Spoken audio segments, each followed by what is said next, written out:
Oh, the horrors of splitting the last book into two movies.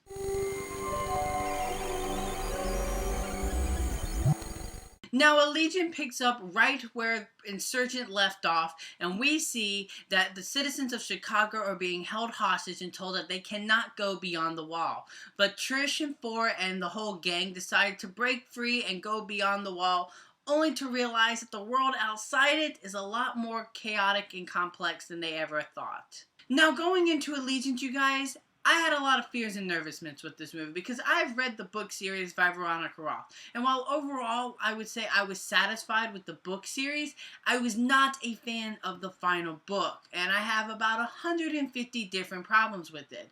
And to be honest, you guys, I was not a fan of this movie. And my problems with this movie extend more than just an adaptation of the book. You know, I think as a film, this movie has a lot of issues. For instance, the special effects in this movie are extremely hokey. And sometimes they're extremely impressive and gorgeous to look at, and other times you're like, ew, that's a green screen. Also, I found the acting outside of Shailene Woodley, Theo James, and Miles Teller to be extremely hokey and phoning it in. It was just like, yeah, these are paycheck jobs. That's all these are. I would say my overall problem with Allegiant is the plot for this movie. It just feels like we're retrending events that happened in the first two movies. And this was a major problem that I had with the book. You know, it felt like they were trying to take these new characters that were introduced in this film and in the previous film and trying to make them fill the spots of characters in the first film. You know, a sequel is supposed to push the plot forward, do cool and new creative things,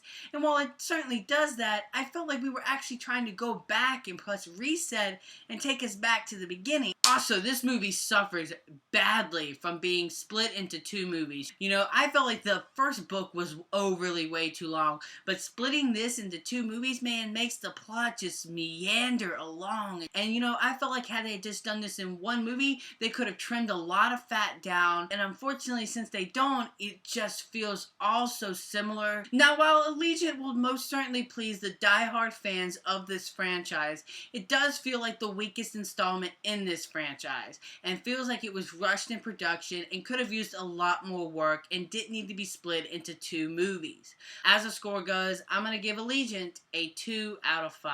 So you guys, were you looking forward to Allegiant? Did you read this series by Veronica Roth? Were you like me, disappointed in the final book? Let's all talk about that in the comment section below. And until next time, you guys, I'm the Slash Movier, and you guys have just been slashed.